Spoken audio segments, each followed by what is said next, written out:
Dear student, কেমন আছো? I hope প্রত্যেকে শুধু ভালো না, ভীষণ ভালো আছো। টার্গেট 2025 মাধ্যমিক টেস্ট পেপার প্র্যাকটিস করছিলাম। ওকে, এখন আমরা যে পেপারটা প্র্যাকটিস করব, যে কোশ্চেনগুলো প্র্যাকটিস করব, সেটা হচ্ছে তমলুক হ্যামিল্টন হাই স্কুল। এখানে আমরা অলরেডি 5 পর্যন্ত প্র্যাকটিস করে চলে আসছি। এখন আমরা 6 দাগের কোশ্চেনটা আলোচনা করব। 6 দাগের দুটো কোশ্চেন আছে। দুটো কোশ্চেনের মধ্যে যে কোনো একটি প্রশ্নের উত্তর দিতে বলেছে, 3 নাম্বার রয়েছে। ওকে, দেখো কোন প্রশ্নের আনসারটা তুমি পরীক্ষার খাতায় বসে করবে, যেটা টাইম কম লাগবে এবং তুমি বুঝতে পেরেছো ভালো করে যে হ্যাঁ, এটা আমি 100% শিওর, এই আনসারটা আমার সঠিক হবে, তুমি সেটাই অ্যাটেন্ড করবে। কিন্তু এখানে যেহেতু আমরা প্র্যাকটিস করছি, তার জন্য আমরা দুটো অঙ্কই করব। 1 নম্বর কোশ্চেনটা কি বলেছে দেখো, সমাধান করো 1/x-1 into x plus 2 plus 1/x-2 into X minus 3 plus 1/x-3 into X minus 4 equal to 1/6। So এখানে সলিউশনটা করতে হবে। চলো ফটাফট করে আমরা লিখে নিই কোশ্চেনটা।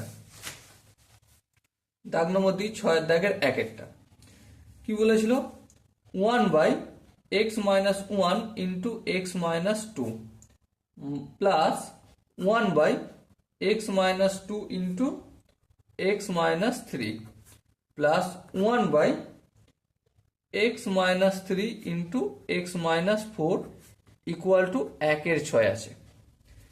এবার দেখো সলিউশনটা করব, কিন্তু তার আগে এখানে একটা ছোট্ট কাজ করে নিই। এই 1-এর জায়গায় আমি কি লিখব, নিচে যেমন আছে তেমন রেখে দিলাম।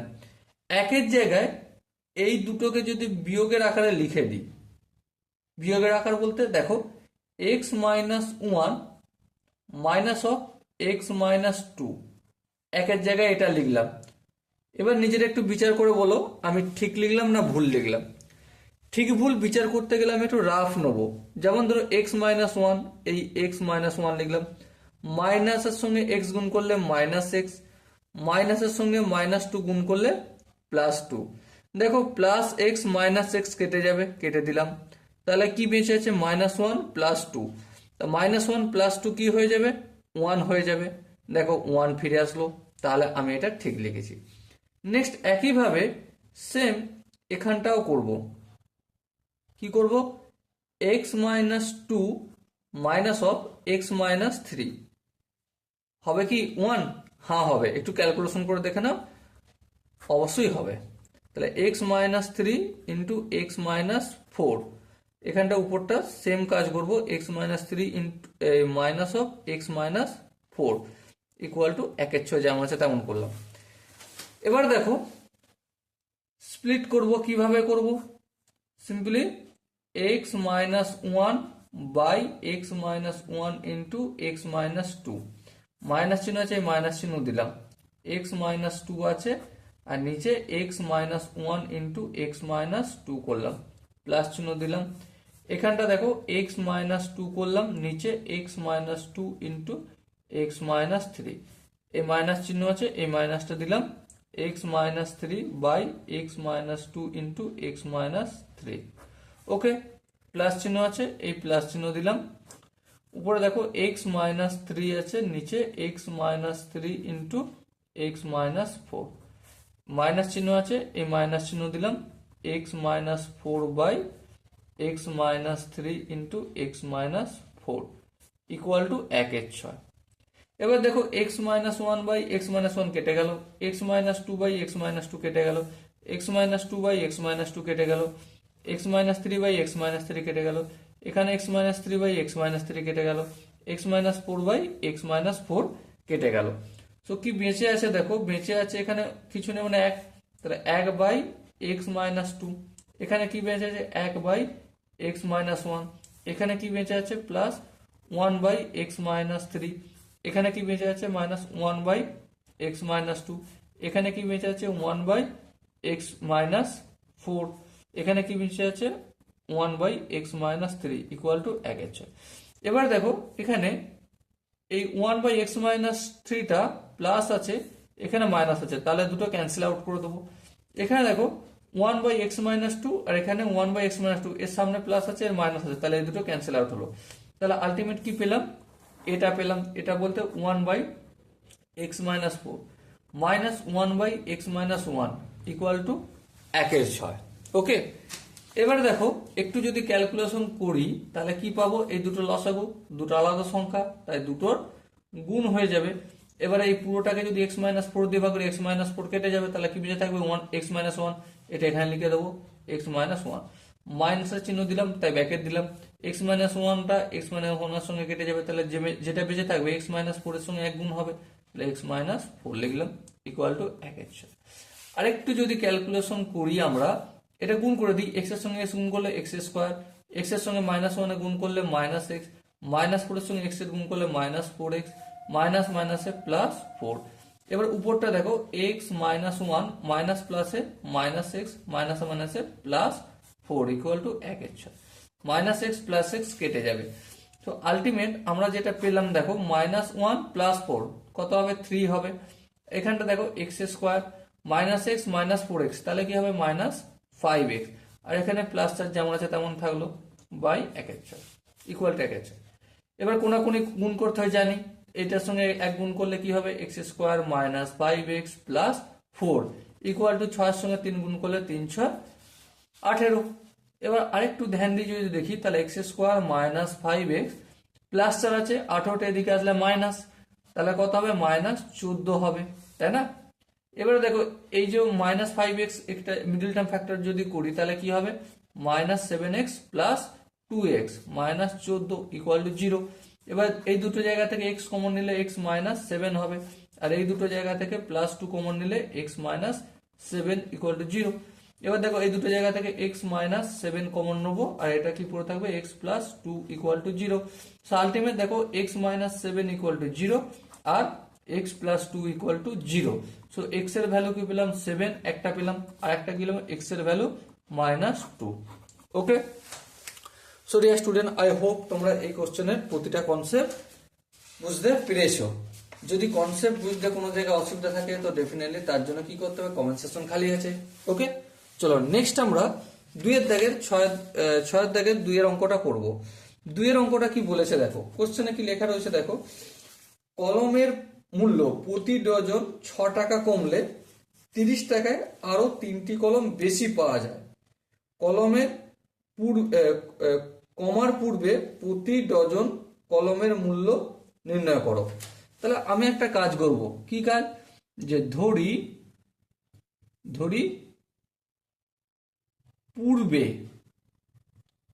পূর্বে x টাকায় পাওয়া যেত কতগুলো কলম, 1 ডজন বা 12টি কলম। ওকে, 1 টাকায় কতগুলো পাওয়া যায়, 12/x টি কলম।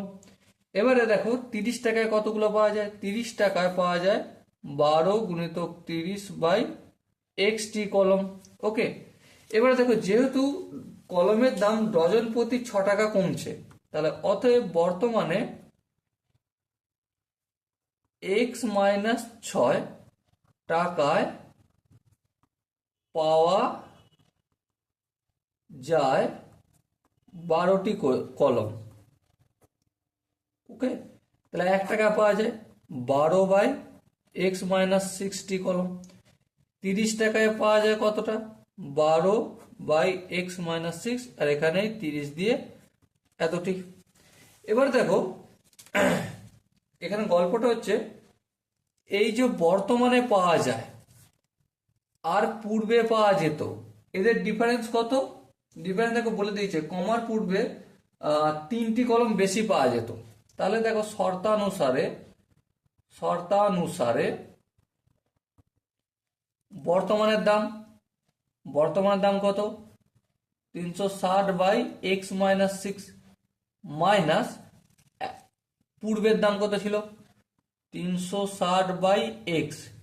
এদের দুজনের ডিফারেন্স করলে কটা কলম এক্সট্রা পাওয়া যাচ্ছে, 3টি কলম, তাহলে ইকুয়াল টু 3 হবে। ওকে, এবারে কি করব, এবারে সিম্পলি লসাগু টসাগু করে কাজ করে আগে বাড়বো।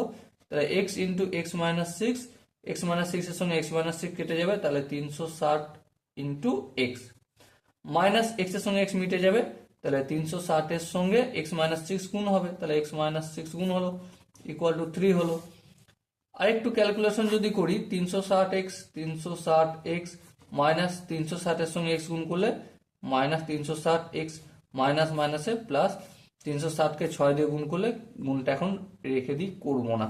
ওকে, আচ্ছা দেখো এখানে এক্স এর সঙ্গে এক্স গুণ করলে এক্স স্কোয়ার, এক্স এর সঙ্গে মাইনাস সিক্স গুণ করলে minus six x equal to 3। এবার দেখো 360x প্লাস আর এখানে মাইনাস 360x কেটে দিলাম। সো আলটিমেট 6 ইন্টু 360 ডান দিকে বেঁচে থাকলো, আর এই যে পুরোটা ভাগ আছে এটা 3 সাথে গুণ করব, তাহলে 3 কমন নেয়, থাক না, 3 কমন থাকলো। ওকে, এবার দেখো দুদিকে আমি যদি 6 দিয়ে ভাগ করি তাহলে কি হবে, এই 6টা কি হয়ে যাবে, 2 ইন্টু 360 ইকুয়াল টু, এটা 3 দিয়ে ভাগ করছি, দেখো এদিকটা 3 দিয়ে ভাগ করছি, এদিকটা 3 দিয়ে ভাগ করছি, তাহলে এক্স স্কোয়ার মাইনাস 6x হবে। ওকে, এবার দেখো এখানটা 0 করে দিই, এটা পুরোটা ওদিকে নিয়ে যাই, তাহলে এক্স স্কোয়ার মাইনাস 6s আর 36 দুগুণে 72, 720, কিন্তু এখানে কিছু নেই মানে প্লাস চিহ্ন আছে, এদিকে গেলে মাইনাস হয়ে যাবে, তাহলে 0 ইকুয়াল টু এটা হয়েছে। এবারে মিডল টার্ম ফ্যাক্টর করব, মিডল টার্ম যদি ফ্যাক্টর করি তাহলে x square minus 30x plus 24x, দেখো মাইনাস 30x প্লাস 24x কত হবে, মাইনাস 6x, আর 30 আর 24কে গুণ করলে 720 হবে, সেটাই করলাম। ওকে, এবার দেখো একটু যদি ক্যালকুলেশন করি, এক্স কমন নেবো, তাহলে এক্স মাইনাস 30 হবে, এখানে প্লাস 24 কমন নেবো, এখানে কি থাকবে, এক্স মাইনাস 30 হবে। আর একটু যদি ক্যালকুলেশন করি, x minus 30 into x plus 24 হলো, তাহলে দেখো দুটোর মান, এবারে কোনটা নেবো, এটার এক্স এর ভ্যালু হচ্ছে এক্স মাইনাস 30 ইকুয়াল টু 0, এখানে এক্স প্লাস 24 ইকুয়াল টু 0। দেখো এটা নিলে এক্স এর মান হয়ে যাচ্ছে মাইনাস 24, এটা রিজেক্ট হবে। কেন রিজেক্ট হবে, দাম কোনোদিন মাইনাসে হতে পারে, না হতে পারে না, কিন্তু এখানে এক্স ইকুয়াল টু কত হবে, 30, তাহলে পূর্বে ডজন প্রতি দাম কত ছিল, 30 টাকা। ওকে, আশা করি তোমরা উত্তরটা লিখে নিতে পারবে। যদি কোনো জায়গায় কোনো কনসেপ্ট বুঝতে কোনো ডাউট থাকে, কনফিউশন থাকে, তার জন্য কি করতে হবে, কমেন্ট সেকশন রয়েছে, কমেন্ট সেকশনে অবশ্যই জানিও। দেখা হচ্ছে পরবর্তী সেশনে, ততক্ষণ পর্যন্ত ভালো থেকো, সুস্থ থাকো এবং জয় হিন্দ।